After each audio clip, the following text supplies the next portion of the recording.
Welcome to The Explainer. Today, we're unlocking a mystery that has completely baffled home gardeners and commercial botanists alike.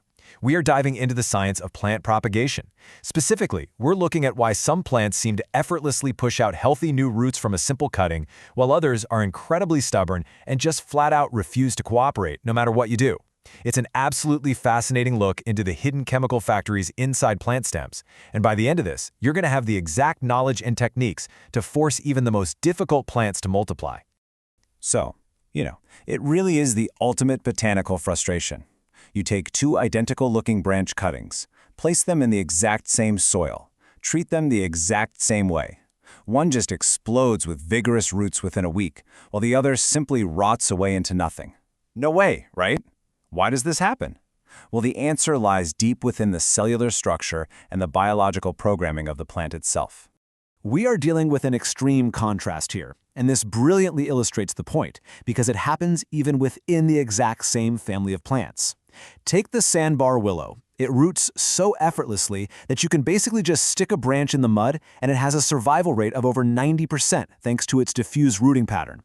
But then you contrast that with our botanical boss fight, the prairie willow. This one is highly recalcitrant, meaning it naturally resists forming roots. Propagating it requires an exact combination of precise timing, specific environments, and powerful hormones. Here's our roadmap for this explainer. First, the willow propagation paradox. Second, the science of rooting. Third, preparing your stem cuttings. Fourth, rooting willows in water. And finally, making a DIY rooting hormone. Let's jump right in. Starting with Section 1, the willow propagation paradox.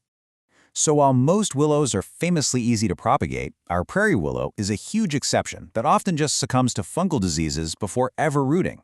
To understand why, we really have to look at the anatomy. As the research notes, stubborn plants completely lack what are called preformed root primordia.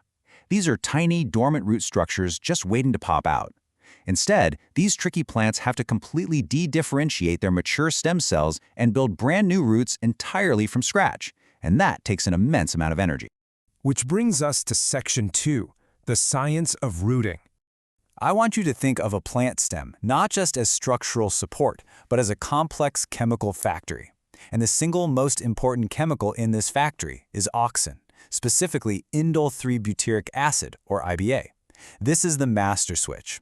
It actively reprograms mature stem cells, forcing them to divide rapidly and form brand new roots. The thing is, difficult-to-root plants simply aren't pushing enough of this hormone to the wound site on their own. But hey, rooting isn't just about growth, right? It's also about survival. When you cut a stem, you're creating a wound, literally an open door for pathogens. That is where salicylic acid, or SA, comes in. This acts as the plant's immune system.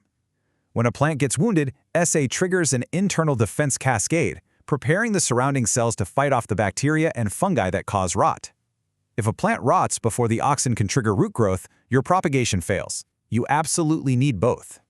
And just to show you how completely stubborn our prairie willow friend really is, researchers had to use 10,000 parts per million of synthetic auxin, specifically KIBA, just to get dormant hardwood cuttings of this plant to root reliably. To put that into perspective, that is a massive, highly concentrated dose just to force the plant past that 80% commercial viability benchmark. This proves for sure that for recalcitrant plants, supplementing these hormones is absolutely non-negotiable. Okay, Section 3, preparing your stem cuttings.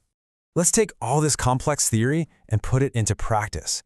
It all starts with the type of cutting you take, which depends heavily on the time of year. Softwood cuttings are 3 to 5 inches of soft, flexible new growth, which is great for a lot of easy plants in the spring. Semi-hardwood cuttings are 4 to 6 inches of partially mature stems taken in the summer. But for conquering our difficult prairie willow, hardwood cuttings are the absolute gold standard. These are fully mature, dormant stems taken in late fall or winter. Because they're dormant, disease pressure is naturally lower, and the plant has stored up massive carbohydrate reserves over the summer to fuel that difficult root-building process.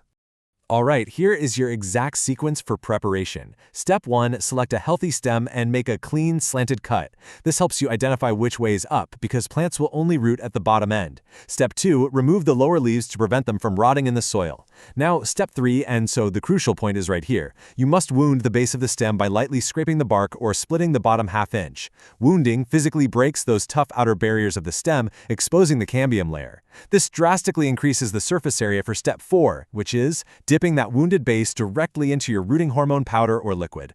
The wound is what allows the auxin to penetrate deeply and trigger those cells. Moving to section 4, rooting willows in water. Now, for easy species like the beautiful Japanese dappled willow, the process is wonderfully simple and super visual. You just take a 6 to 10 inch cutting of first-year growth. So, meaning it's not thick, old wood. Place it in a glass container filled with clean water. But here is a huge pro tip directly from the research. Use an opaque glass container. By blocking out the light, the opaque glass simulates the dark environment of underground soil, which actually drastically improves the rooting response.